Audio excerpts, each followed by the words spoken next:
JDs kitchen में आपका स्वागत है। मेरा वीडियो देखने के लिए, मेरी रेसिपी को लाइक और शेयर करने के लिए और मेरे चैनल को सब्सक्राइब करने के लिए आपका शुक्रिया। देवी और सज्जनों, आज हम बनाएंगे कड़वे करेले की सब्जी। मगर ये सब्जी आपको कड़वी नहीं लगेगी। टेंगी, स्वीट, थोड़ी सी स्पाइसी, काजू किशमिश वाली डिलीशियस सब्जी नए तरीके से बनाएंगे।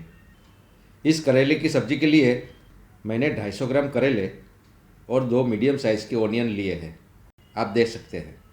दोनों प्याज को छीलकर बारीक बारीक काट लेंगे और करेले की स्किन को हल्का सा छील लेंगे। 250 ग्राम करेले को छीलकर गोल गोल टुकड़े कर लिए हैं, स्लाइस कर लिए हैं। मैंने स्लाइस को थोड़ा मोटा ही रखा है। अगर आपको करेले के बीज अच्छे नहीं लगते तो उसे निकाल दीजिए। करीब 2 टेबलस्पून नमक डालेंगे और 1 टीस्पून टर्मरिक पाउडर डालकर अच्छी तरह से मिक्स कर लेंगे, मिला लेंगे और करीब 1 घंटे के लिए साइड में रख देंगे। करेले का कड़वापन दूर करने के लिए ये ज़रूरी है। और 1 घंटे के बाद करीब 1 कप पानी डालेंगे और करेले को निकाल लेंगे। करेले में पानी ना रहे, इस बात का ध्यान रखें। अब अगला स्टेप, बीटर गार्ड को एक बाउल में डालेंगे। ये स्टेप शायद आपने पहले कभी भी देखा नहीं होगा। और उसमें डालेंगे 1/4 कप विनेगर। विनेगर डालकर अच्छी तरह से मिक्स कर लेंगे, मिला लेंगे और करीब 15-20 मिनट के लिए साइड में रख देंगे। और 20 मिनट के बाद पानी डालकर करेले की स्लाइस को निकाल लेंगे। लीजिए, हमारे करेले का कड़वापन दूर हो गया, चला गया। एक कढ़ाई में करीब 2 टेबलस्पून पीनट ऑयल लेंगे। 1 टीस्पून जीरा डालेंगे, क्यूमिन सीड्स, 1 टीस्पून हींग डालेंगे और डालेंगे 10-15 करी पत्ते और 2 बारीक कटे हुए प्याज डालेंगे। स्वादानुसार नमक डालकर मिक्स कर लेंगे, मिला लेंगे, ढककर पकाएंगे। दोस्तों, मेरा वीडियो रिकॉर्डिंग बंद हो गया था, उसके लिए क्षमा करें। थोड़ा चेक कर लेते हैं। देखिए, ये काजू और 2 टेबलस्पून किशमिश डालकर मिक्स कर लेंगे, मिला लेंगे।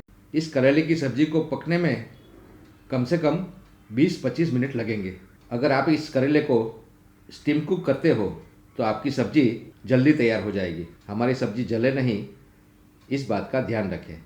बीच बीच में चलाते रहेंगे और फिर से ढककर पकाएंगे।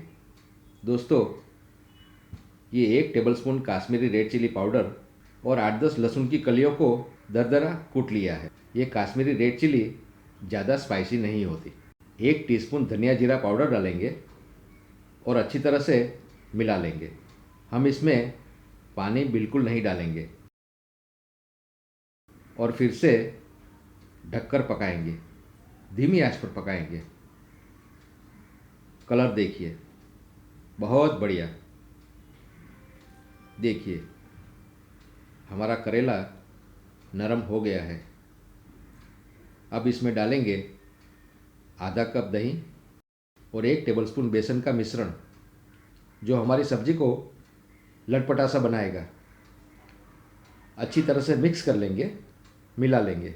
दोस्तों, अगर आप मेरी तरह नॉनस्टिक कुकवेयर का इस्तेमाल नहीं करते हो तो सब्जी जले नहीं, बॉटम में लगे नहीं, इस बात का ध्यान रखें। ऑयल अलग होने तक पकाएंगे, धीमी आंच पर पकाएंगे, ढककर पकाएंगे।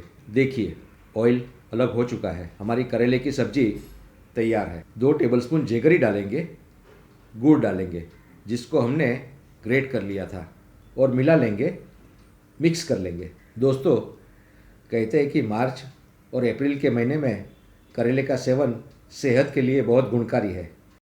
हमारे काजू करेले की डिलीशियस सब्जी तैयार है, जो बिल्कुल कड़वी नहीं है। बारीक कटा हुआ हरा धनिया डालेंगे और गर्मा गर्म सर्व करेंगे। देवी और सज्जनों, आप इस करेले की सब्जी को ज़रूर ट्राई करें और आपके अनुभव हमारे साथ शेयर करें। अगर आपको ये सब्ज़ी कड़वी नहीं लगती है तो कमेंट्स करके हमें बताएं। मेरी रेसिपी को लाइक करें और व्हाट्सएप और फेसबुक पर शेयर करें। अगर आपने मेरी चैनल को सब्सक्राइब नहीं किया है तो प्लीज़ सब्सक्राइब करें और बेल बटन पर क्लिक करें। आप स्वस्थ रहे, मस्त रहे, तंदुरुस्त रहे, आपका दिन शुभ हो, मंगलमय हो, अपनों का प्यार हो, खुशियाँ अपार हो और खाना मज़ेदार हो। इसी कामना के साथ फिर मिलेंगे कुछ ऐसी ही मज़ेदार रेसिपी के साथ। तब तक मुझे आज्ञा दे। आपको गुड़ी पड़वा की ढेर सारी शुभकामनाएं। नमस्कार, धन्यवाद।